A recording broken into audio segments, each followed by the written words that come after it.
Press the wrong button. How are we doing, everyone? Savvy United People's TV. Definitely press the wrong button there. Wasn't supposed to come on that scene. Anyway, what day is it? Wednesday, the 20th of November. Where I would say the build-up to Ipswich kind of begins today. The international break is over. The players will be returning. Ugarte played last night.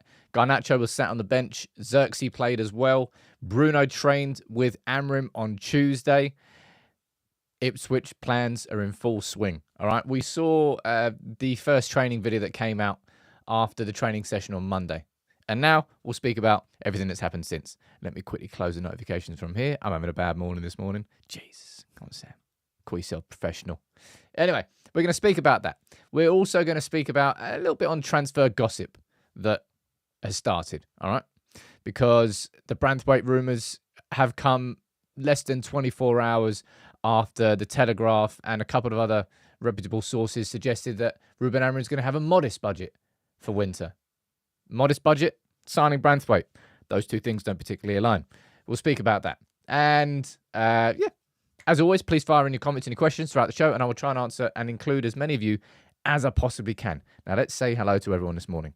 Carl, good morning to you, dude. Josh, you're there as well. And as always, T, I saw you at the start of the show and Takeoff. You say it's your birthday today. Well, happy birthday then, my friend. Look at that. 20th of November. Is that a good birthday? I always thought the best birthday was, well, when you were a kid, the best birthday was always to have it in the summer. What month do you reckon? I reckon it's March. Yeah, I'm biased. Don't care. Good morning to Ruby. We've got Ian. We've got John Hammond. We've got Jiu-Jitsu Prince, Ryan, Pitt, Liam, Steve. And on Facebook, we have got Elvin. We've got Ray Rogan, Carl Barkley, and we've got Umar. Good morning to all of you. Thank you all for tuning in, as always. Now, can I tell you something which I'm very, very excited about? Something that is in the works that I've been wanting to do for a long time, but I've never really figured out the best way to do it. But apparently, there is a way. And this is where I need some help from the software gurus. We're going to be hopefully implementing a sort of reward system into the live shows. So anybody who tunes in will get points, and the points can be built up. So it's basically a way to bring another level of interactivity and to reward those who are the most engaged members of the community. And I'm really looking forward to it. It's in the pipeline. It's in the works. I'm working on it in the background, but it's something that I've been wanting to do for a long time. My way of sort of giving back to those who give so much to the community. That's what I'm going to be doing. All right. So I promise you that's coming. That's being worked on in the background right now. Now, big bit of news that came out yesterday, which I'll be honest, I didn't actually expect. Kind of felt like Pep Guardiola was not losing his mojo, but it kind of felt like I thought he might have been running out of energy after this season. But it turns out he wants a front row seat to Ruben Amorim win the league, which is really nice of him, I think. But no, David Ornstein reporting yesterday that Pep Guardiola has agreed a new 1-year contract extension plus the option of an additional 12 months. So Guardiola, it looks like he's going to be staying at City for over a decade, and it looks like Guardiola is going to be staying there, and it's going to be Guardiola versus Amorim. And Amorim's just got one over on him in Sporting's last game. But I thought Pep would be leaving. Apparently not. Maybe he just wants to play in the Championship. Don't know. Someone down there saying he knows the Chargers aren't going to stick. I think we all, if we had to genuinely put money on it, on a bet, I think we'd all bet on the fact that City would get away with it, because that's what happens. But fingers crossed they do. Anyway, looks like Pep's staying. Jiu-Jitsu saying I'm looking forward to seeing what Amorim's going to bring, and so am I. And it looks like that rivalry is going to exist for a little bit longer. And a separate little conversation here. Like, someone please illuminate me. Why is Frank Lampard in any conversations around any semi-decent job? And that's not really something... You know how someone says, like, no offence, and then they say something to offend you? I always find that hilarious. Like, Frank Lampard's just not a good football manager. He's got an excellent track record of proving that he's not a good football manager. Like, Ole Gunnar Solskjaer should be way above Frank Lampard in any job like that. Ruben Nistelrooy. should be. Can somebody explain why clubs keep betting on Frank Lampard? It's just, I find it really weird. What have I missed? Was it, he started off at Derby and then, that didn't even go that well. And then you got what happened at Chelsea, and I can't remember what happened after that. It's just, yeah, and you're right, he's probably got some nudes. He must have some nudes. It's just, I find it really weird. Was he at Everton as well? I can't remember. I just find it very, very odd how Frank Lampard keeps getting his name thrown into these jobs. Like, Mark Robins did a great job at Coventry. I think they were only like 6 points off the playoffs when they sacked him, and like the turnaround that Mark Robins and the success he had there at Coventry left a sort of bitter taste in the mouth of Coventry fans. And now Lampard's going in. Like, you get rid of Mark Robins to bring in Frank Lampard. It's just like, it's a weird sidestep. Really strange sidestep. Anyway. He's English. I don't know whether he's English, but it's an odd thing. Now, final little point before we move on and we speak about United's players was this. You may have seen the news yesterday, and if you haven't, I'll explain it to you. Man City, you know full well, have been suing the Premier League about the associated party transaction rules. Those rules are in place to make sure that your football club can't be sponsored by a company which your owners have a vested interest in. So, Etihad. The owners of Etihad are directly linked to the owners of Man City, therefore inflating the sponsorship more than it's worth. Like Ineos coming in and paying $2 billion for a front of shirt sponsor at United. I'd be like, well, yeah, that's not much it's worth. You're just inflating money. Anyway, you know full well that City have been suing the Premier League and they want to get those rules changed.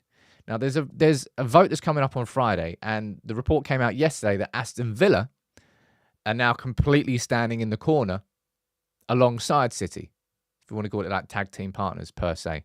And why would they do that? Why would Villa do that? I've got no idea whatsoever. Over the summer, Telegraph Sport highlighted the strengthening relationship between Villa's majority owner, Egyptian billionaire Nassef Sawiris, don't know how to pronounce that, and Abu Dhabi, with plans for a new long-term commitment to the UAE capital announced last December. His relationship with the Middle Eastern state has developed to the point that he relocated his head office of the family business from London to Abu Dhabi's global market financial centre. People keep speaking about this, and for soft, keep politics out of sport. I think I've read in The Athletic this morning, there's only 5 British owners of Premier League clubs now. So there's a ton of foreign investment.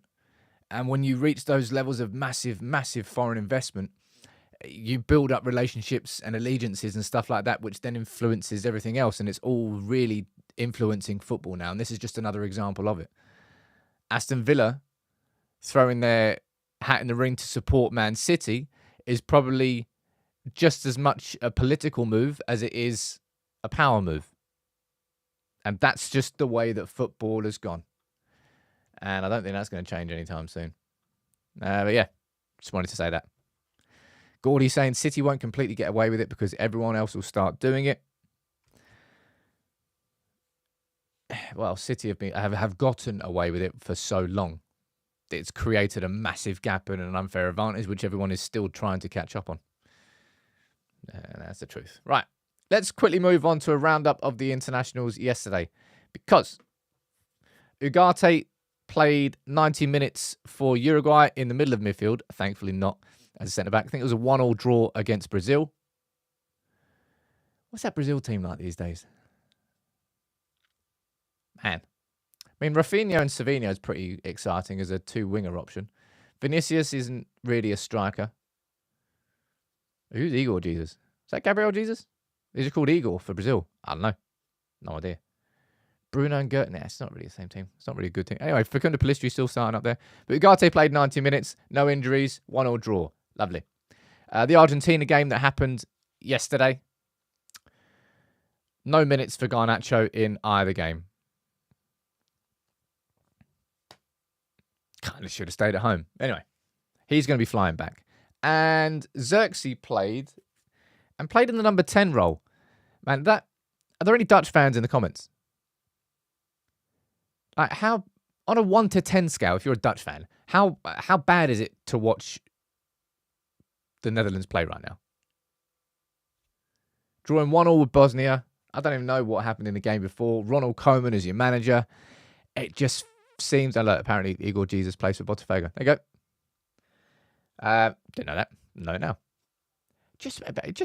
Man. Just must be crap watching the Netherlands play, man. It has been for a long time. And they were... Well, you have to go back quite far, really. Anyway, Xerxes played in the central attacking midfield role, but I believe they drew with Bosnia 1-1, so it wasn't exactly the best of games. But he got some minutes under his belt, right? And that's the international roundup. Well done, Sam. Of course, Lindelof got an injury, so he returned early from international duty. So did Lisandro Martinez. Bruno was released early after Portugal qualified for the... Was it Nations League? The knockout? I don't even know what it is. Mustafi saying Xerxes was decent at the number 10 position, but no intensity as usual. Well, let's find out what happens under Ruben Amorim, because it's certainly been, I would call it a slow start from Xerxes. He just seems like he's operating at like 25% battery. Everything just seems a bit difficult. Small passes, movements, the agility isn't there, the speed isn't there. That's going to have to improve, and he knows that, right? And it depends where he plays. Let's find out. Right, let's move on to the Academy. I want to have a little conversation about the Academy this morning before we then finish on the transfer rumours. We'll speak about Branthwaite and stuff like that. I'm doing that at the end of the show, right? Because it's just pure gossip at this stage. It's literally the day after reports have come out to suggest that Ruben Amorim's got a modest budget, and now we're talking about Jarrad Branthwaite. That's not going to be a top headline of a show. That's something we'll speak about later. But the under-21s played last night. Harry and Mass started. Ibrahimov started for the under-21s, which is pretty exciting. Louis Bradbury down there, right? Fun fact. He made his debut for the under-21s yesterday before he's actually made his under-18s debut. That's an interesting little fact. But United had a dominant win. I think there were 6,000 fans there watching. Is it Altrincham? It was the League Cup. I think that's what it is. I don't think this is the first year that it's happened, but it's like the under-21s teams have been entered into the Football League Cup for the lower divisions as a way, I suppose, to increase the quality of the competition, also to give the under-21s teams more exposure to senior football. Because I think I've said this plenty of times on this channel. As good as the under-18 setup is in this country, I don't think the under-21s is good. By comparison, that gap between under-18s football and first-team football is so... it's not good enough, and that's why loans are so important. Anyway, right? That was the team. You take off, you're asking down there, and I think you're right to point that out. You'll see, that's a massive line. Harry and Mass started, but there's no Malacia on that squad list. No Malacia down there on the subs bench, right? So it looks like Malacia is going to be involved in the squad, probably, for the game against Ipswich. But Ethan Ennis bagged himself a hat-trick.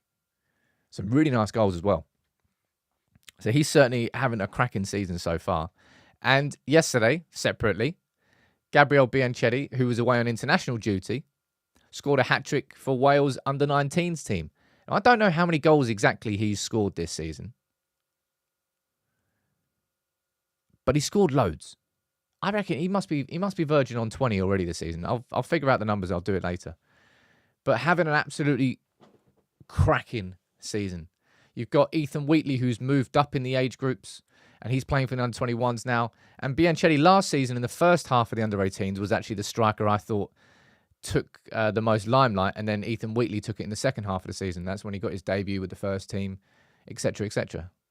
Bianchetti has continued scoring lots and lots of goals. I don't know how many hat-tricks have been scored by younger players this season, but it's quite exciting. Yesterday, as I said, Ibrahimov played for the under-21s. And he's a player who, man, we really do have just such a ridiculously deep set of talented players in our academy system.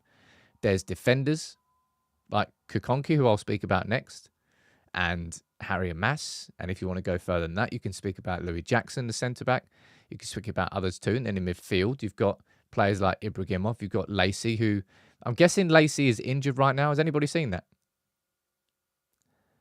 Because I haven't seen him in a couple. I don't know. It feels like he's just having a couple of weeks off injured. Don't know. Holtrop saying, can we assume that the youth teams are going to start to mirror Amorim's 3-4-2-1 approach? I think that's a good question.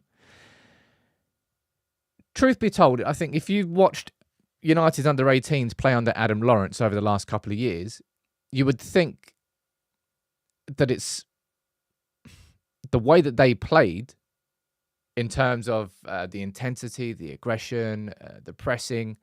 It had a sort of a lot of the characteristics that we wanted to see in an Erik ten Hag team. Now, I don't know if there's any Sporting fans in the comments. I'd probably need to do a bit of research into it because I think that's a really good question.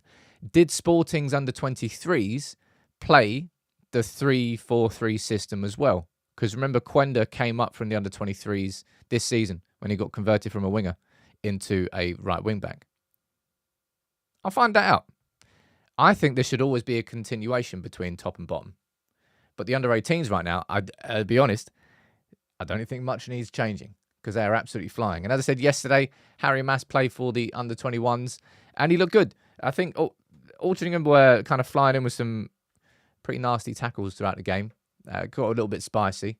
But I thought Amas, again, if you watch the game, from a technical perspective, Amas was very good, confident with the ball at his feet. That's always a strength of his game. And playing up against a senior team will help him improve from the physical perspective. So yeah, just a little bit of a roundup. At some point soon, by the way, on the channel, a little teaser, going to be launching, hopefully, like a weekly academy review that comes out. I won't tell you who the guest is going to be just yet. I'll keep that as a secret, but it'll be a very good guest with loads and loads of knowledge around the academy teams. And hopefully, the concept is to have a video, maybe like a 20-minute video that comes out once a week that will bring you completely up to date on what's happened with the under-18s, the under-19s, the under-21s, and any individuals that you need to speak about. Yeah, Wayne Gyökeres scoring 4 yesterday. I think Gyökeres now has 30 goals this season. I think so. Callum is saying, stylistically, Amas reminds me a lot of Luke Shaw. I think that's fair. I think, when you watch him, you do see a lot of Luke Shaw in how he plays. Doesn't mean he is a new Luke Shaw. All right. And something that's good for the youth teams is they're going to get to play at Old Trafford. The under-19s are going to get to play at Old Trafford in the UEFA Youth League against AZ Alkmaar. It's always nice when the youth teams get the opportunity to play at Old Trafford. Remember, what was it? Was it 2 years ago? I can't remember how long ago now it was. I think it was 3 years ago.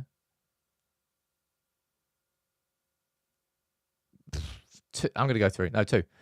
That United won the FA Youth Cup at Old Trafford. And I think there were like 50-odd thousand fans. That was when Garnacho was, of course, in that team. So it must be 3 years ago. Apparently 32 goals. Either way, he's got more than 30 goals. Guy is absolutely nuts. He really is smashing those goal scoring records. Now, today's video, just to let you know, going to be doing a brief video on Godwill Kukonki. Lots of people have been asking me to do it, and he obviously trained with the first team for the first time this week.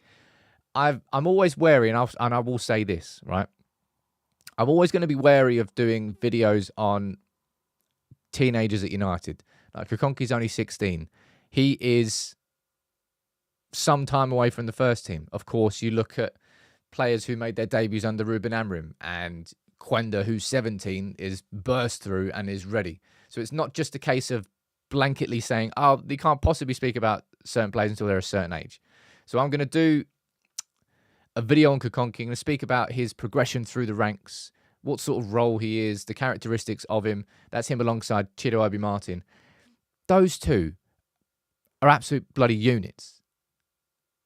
Kukonki is 6'5", and Obi Martin is right there next to him. Imagine being 16, right? You're like, oh, yeah, you make it into your academy team, you think, oh, I love football, this is great fun. You come up against United, you're like, Size of him.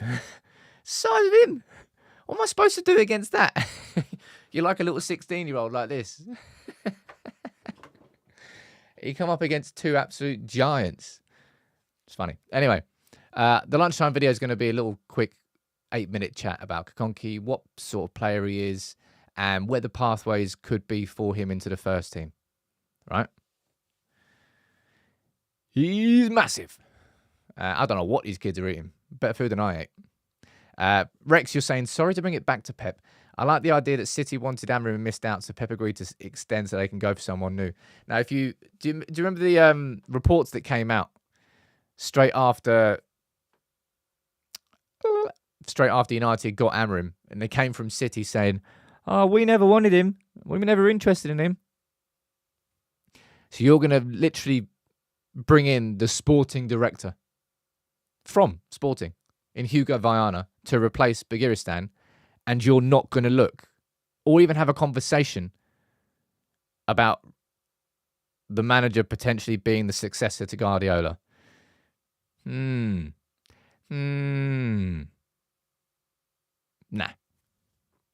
I'm going to call bullshit on that one. Anyway, there's a little profile video coming on Kokonki at lunchtime today, which I think you'll enjoy. Dave, you're saying that Ugarte played more of a central defender in a back five, played very deep. Well, I believe he played in the last international break, he actually played centre-back on paper. So that doesn't really surprise me too much. And Ugarte,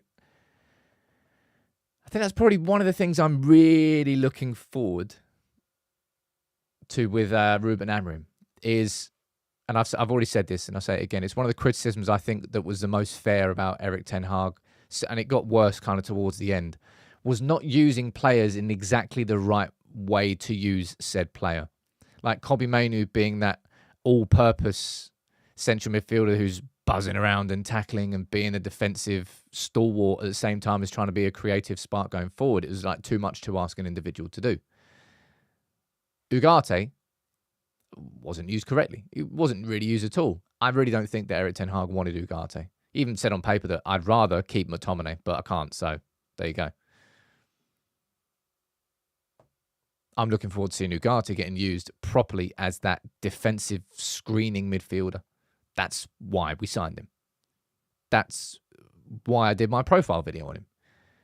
I think we'll finally get to see him getting used correctly, and I think he's actually been better in the last few games under Van Nistelrooy as well. Dav, you're saying, hey Sam, size often comes at the expense of high centre of gravity and poor control. I wouldn't really say that applies to either of these two players, really, if I'm being totally honest. Obi Martin, look, when you've got such a physical dominance, size-wise at that age, in the academy levels, you're obviously going to have a one-up on your teammates, on your opposition. You're an absolute monster. Will that translate into senior football? Or not in the same way.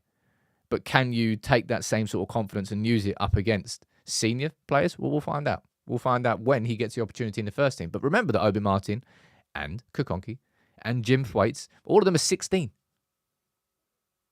Ibrahimov, is he still 16? Is he 17 now?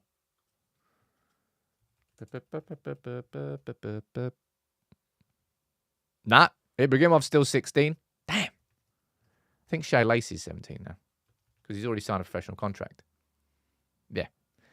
So at 17, of course, you can sign your first professional contract. So they'll all be coming up for Obi Martin, for Kokonki, for Ibrahimov. When's the next international break? Asked Ibrahim. Well, I've got some good news for you. Everyone's going to have a smile on their face now. March.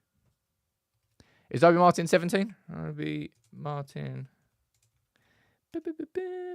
Nope. He's 17 in 9 days. So does that mean, presumably, he could sign his first professional contract at United, having just signed a contract with United? I don't really know. We'll find out, I suppose. But all focus now can turn towards Ipswich. All right? We know full well that the players are training. We had the training video coming out on Monday. And now Bruno has trained with the squad yesterday. So I'm really looking forward to Bruno Fernandes in the Amorim system.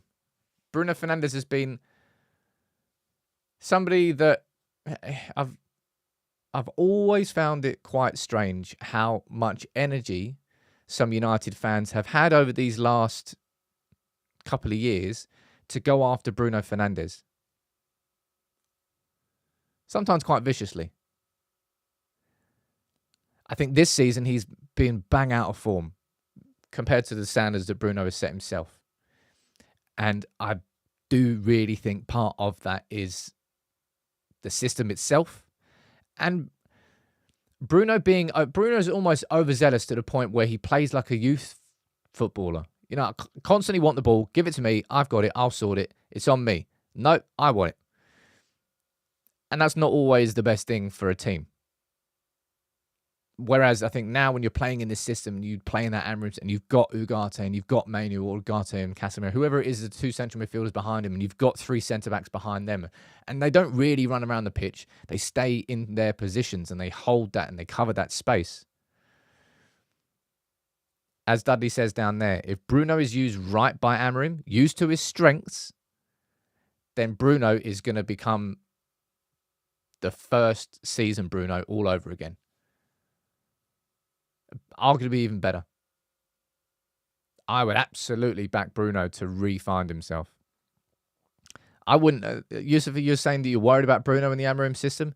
I don't really know why you would be worried. I think on paper, you look at it and go, well, that's absolutely perfect for Bruno.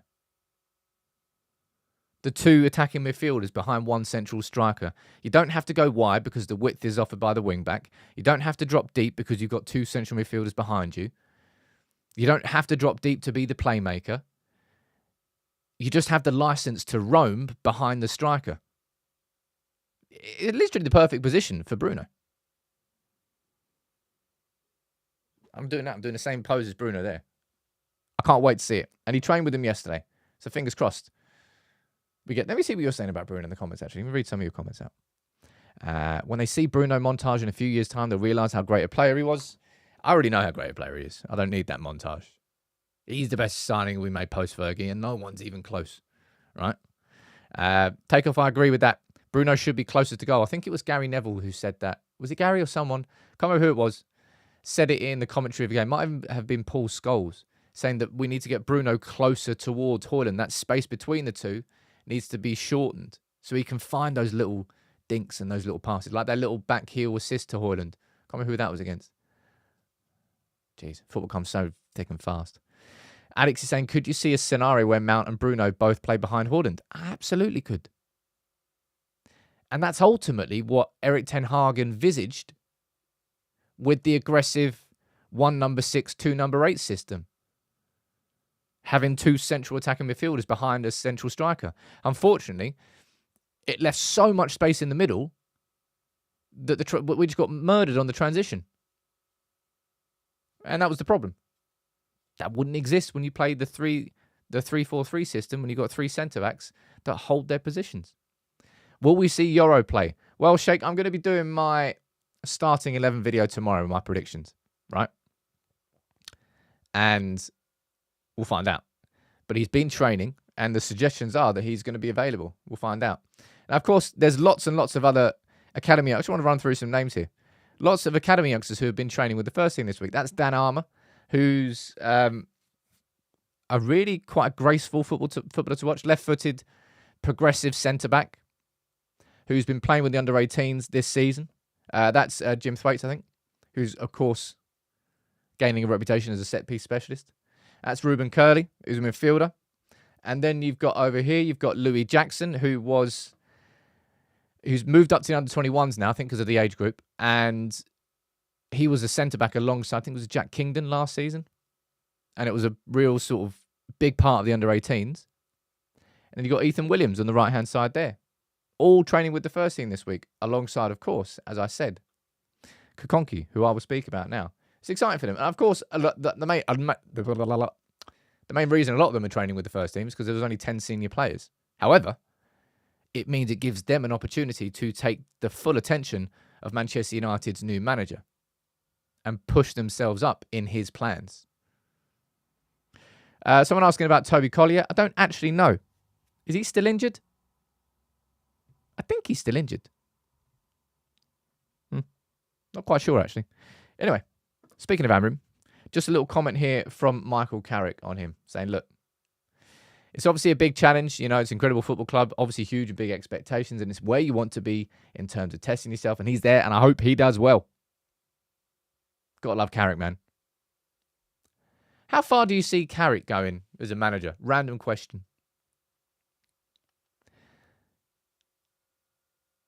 It always, I mean, it's not a perfect rule at all, but it feels like a lot of the best managers who are former players are either like central midfielders who kind of like sat deeper and kind of read the game, or defenders, rather than like attacking flair players. I don't know. That's not a blanket rule that absolutely makes sense, by the way. But Carrick has obviously been doing a lot of good stuff at Middlesbrough. I think he's still at Middlesbrough. Looking forward. Damn. Do I still keep saying Ruben Amorim as manager? I need to put like a pound in there every time I call him a manager. Carrick will be a Premier League manager, says Ravi. He'll be the next England manager. I don't think he'll be the next England manager. I don't think I want that job. I really, really hope that Carrick just keeps sort of building his reputation. Like, if you look at the opposite sort of managerial career paths that these two have had, and this is a man that, because Frank Lampard existed, Michael Carrick was overlooked his entire career as England's starting central midfielder.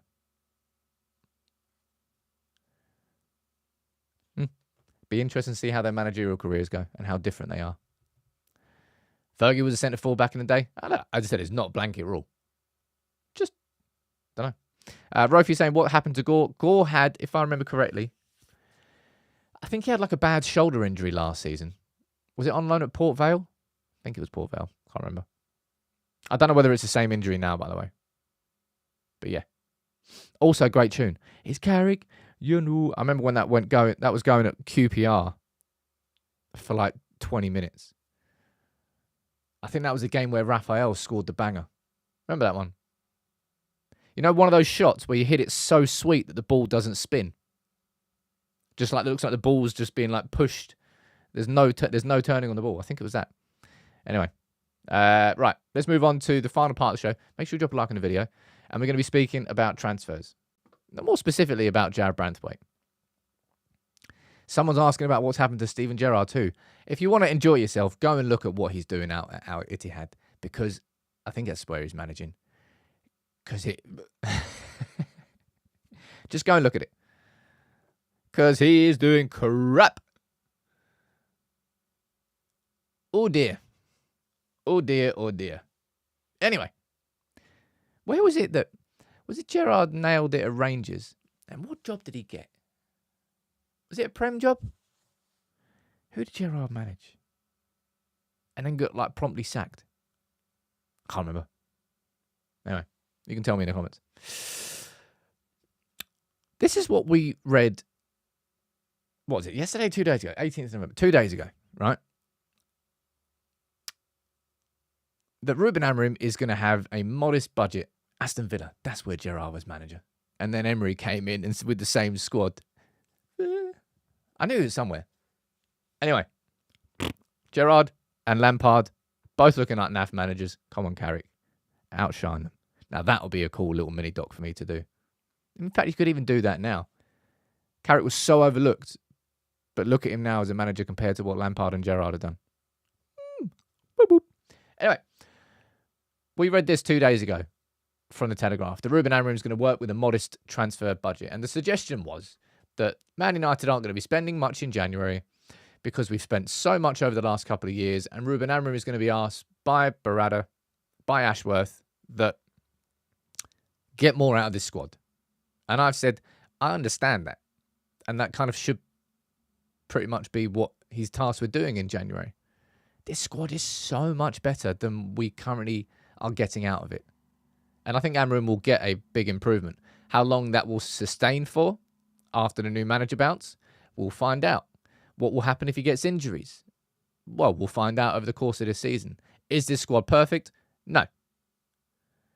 It isn't perfect. Now, Sheikh, you're saying down there, what is United's modest budget? Well, we don't know about numbers, right? But the suggestion that's coming now, like 2 days after this concept that Amorim's going to be working with a tight budget, is conversations around United signing Branthwaite in January. And it's coming from the Daily Mail, right? So, firstly, pinch salt. Hence why we're only speaking about it nearly 40 minutes into the show. And this is what the suggestion is. Jarrad Branthwaite tops the Christmas list despite a need for sales, right? Let's see what it says. Branthwaite continues to pique the interest of United's board, and more talks have been held in recent weeks about the feasibility of making a January move. Amorim will be operating with a significantly more restricted transfer budget going forward, so saying the same thing that we just covered there in the Telegraph. Branthwaite is a player that has plenty of admirers at Ineos and on United's board, and sources have indicated a degree of urgency around his situation, given the level of interest from rival teams. Now, let me ask you in the comments. Let's just do a poll. Do you think United will sign Branthwaite in January? Yes or no? Right? Little poll down there. We'll leave it for 5 minutes and then we'll come back to it.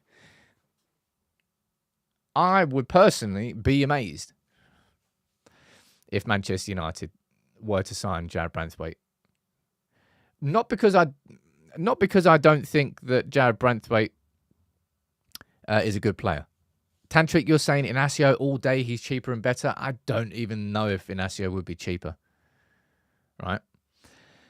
But whether it's Inacio, or whether it's Branthwaite, or whether it's somebody else completely, it would not surprise me to see United going big for a powerful, athletic, ground-eating, left-sided centre-back. Right? Ashen saying we don't need him. We've got enough centre-backs, and I would massively disagree with those comments.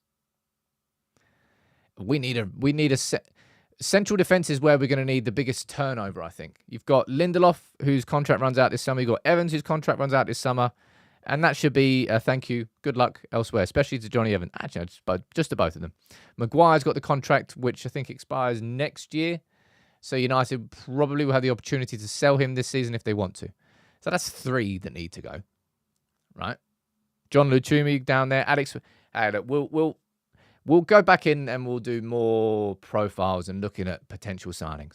But I just think the idea that United will sign Branthwaite in January just seems very far-fetched. Given that we had, what was it in the summer? Let's have a look. Then they got the numbers down here. We had a 35 mil and a 45 mil plus 5 mil add-ons bids rejected for Branthwaite. So we went in, our top bid for Branthwaite was 50 mil and that got rejected.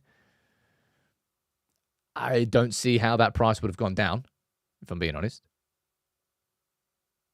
I don't see why Everton's stance would have changed. So what, United are going to find 50 mil mid-season for Branthwaite? Seems very unlikely. Whereas you're saying that Van der Ven would have been perfect. Man, Van der Ven was just like, there are top quality signings in all leagues. French league, Eredivisie, the Portuguese league, Spanish league, Bundesliga, Premier League. They're in every league. If you get it right. It's not always easy to get it right, but if you do get it right, you can find gems. Branthwaite is someone clearly, right, who Ineos love, who Dan Ashworth loves. There's no way United are going to pay 70 mil, and there's certainly no way that United are going to pay even 50 mil in January. If Everton get relegated, it's a yes for Branthwaite. Where are Everton now? It's been an international break, so I haven't actually looked at the table in like a while. Let's have a quick peep.